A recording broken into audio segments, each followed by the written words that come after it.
Toda a minha educação foi para incutir em mim e na minha irmã um forte senso de dever. Um grande senso de que, em tudo que você faz, você é pessoalmente responsável por isso. Você não culpa a sociedade. A sociedade não é ninguém. Você é pessoalmente responsável e lembre-se apenas de que vive entre muitas pessoas e deve fazer coisas por elas e deve decidir por si mesmo.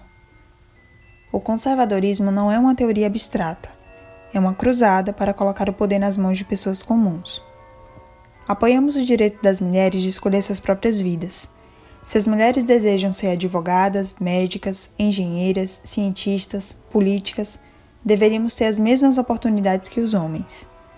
Mas muitas mulheres desejam se dedicar principalmente à criação de uma família e ao funcionamento de um lar.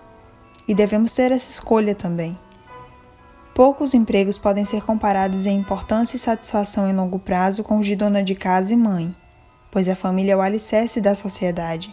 É uma creche, é uma escola, um hospital, um local de lazer, um local de refúgio e um local de descanso. Abrange toda a sociedade. Isso modela nossas crenças. É a preparação para o resto de nossas vidas. Acredito que a família real é foco de patriotismo, de lealdade, de carinho e de estima. Essa é uma combinação rara e devemos valorizá-la muito. A primeira regra é fazer com que a população tenha confiança na moeda.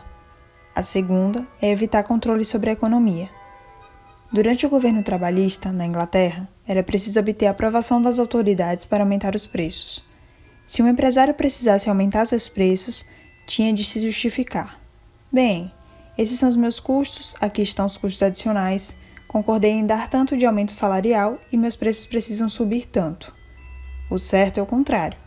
Livre concorrência com moeda estável e uma poupança que mantém seu valor. Em resumo, um governo competente. Parece-me bem claro que o Brasil não teve ainda um bom governo, capaz de atuar com base em princípios, na defesa da liberdade, sob o império da lei com administração profissional. Bastaria um período assim, acompanhado da verdadeira liberdade empresarial, para que o país se tornasse realmente próspero. Trabalhei seguindo princípios que já defendia antes de iniciar meu governo.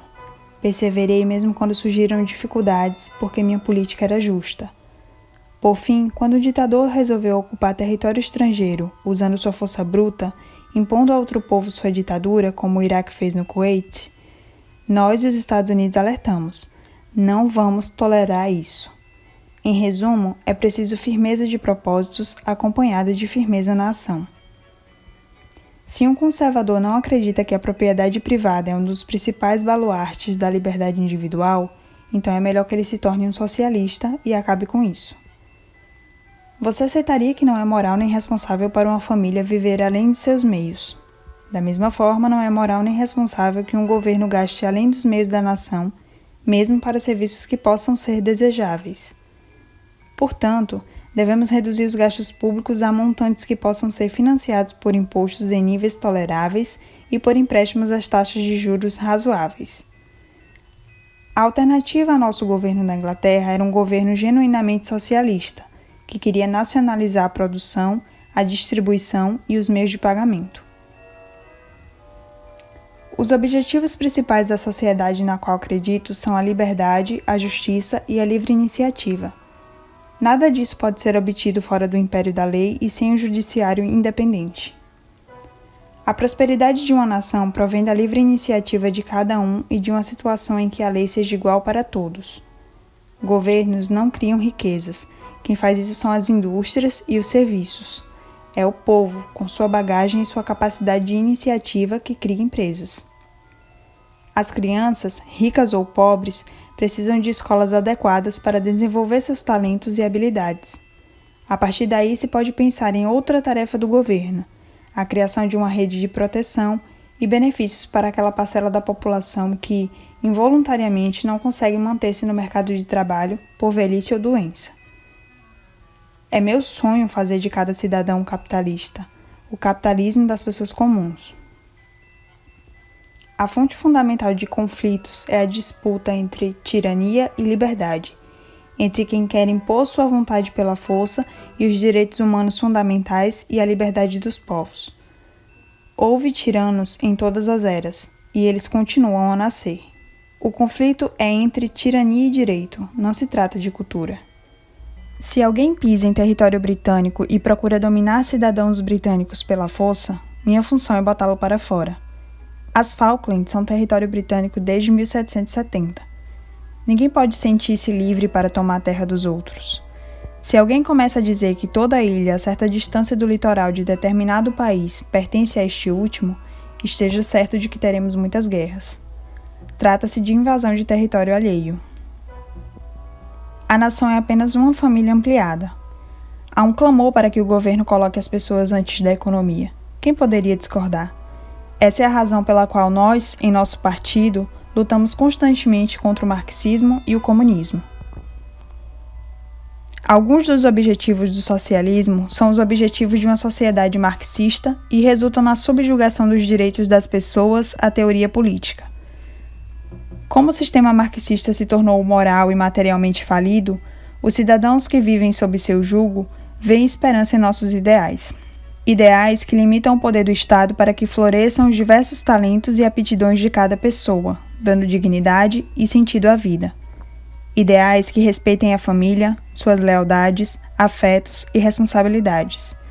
Ideais em que o Estado de Direito é administrado de forma justa e imparcial.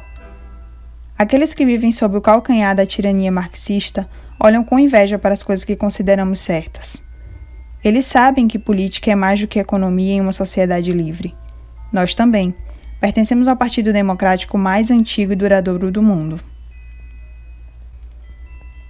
Para mim, o consenso parece ser o processo de abandonar todas as crenças, princípios, valores e políticas em busca de algo em que ninguém acredita, mas ao qual ninguém se opõe.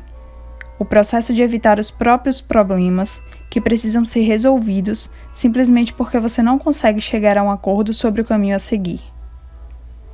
A lição das Falklands é que a Grã-Bretanha não mudou e que esta nação ainda possui aquelas qualidades excelentes que brilham em nossa história. Esta geração pode igualar seus pais e avós em habilidade, coragem e resolução. Nós não mudamos. Quando as exigências da guerra e os perigos para o nosso próprio povo nos chamam às armas, então nós, britânicos, somos como sempre fomos, competentes, corajosos e resolutos. Paz, liberdade e justiça só podem ser encontradas onde as pessoas estão preparadas para defendê-las. Não existe dinheiro público, só existe o dinheiro dos contribuintes. Os direitos humanos não começaram com a Revolução Francesa. Eles realmente derivam de uma mistura de judaísmo e cristianismo. Nós, ingleses, tivemos 1688, nossa Revolução Silenciosa, em que o parlamento exerceu sua vontade sobre o rei. Isso não foi o tipo de revolução que a França foi. Liberdade, igualdade, fraternidade. Eles esqueceram obrigações e deveres.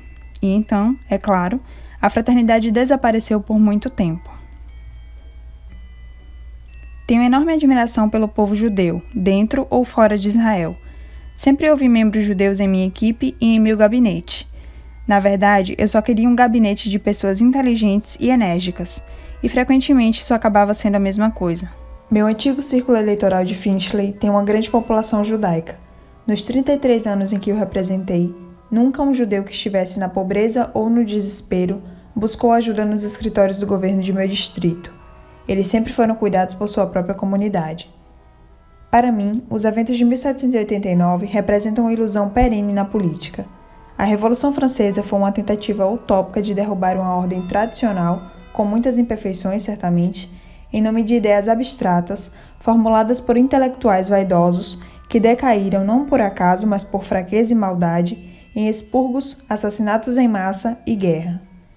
De muitas maneiras, ela antecipou a ainda mais terrível Revolução Bolchevique de 1917. A tradição inglesa de liberdade, no entanto, cresceu ao longo dos séculos. Suas características mais marcantes são a continuidade, o respeito pela lei e um senso de equilíbrio, como demonstrado pela Revolução Gloriosa de 1688.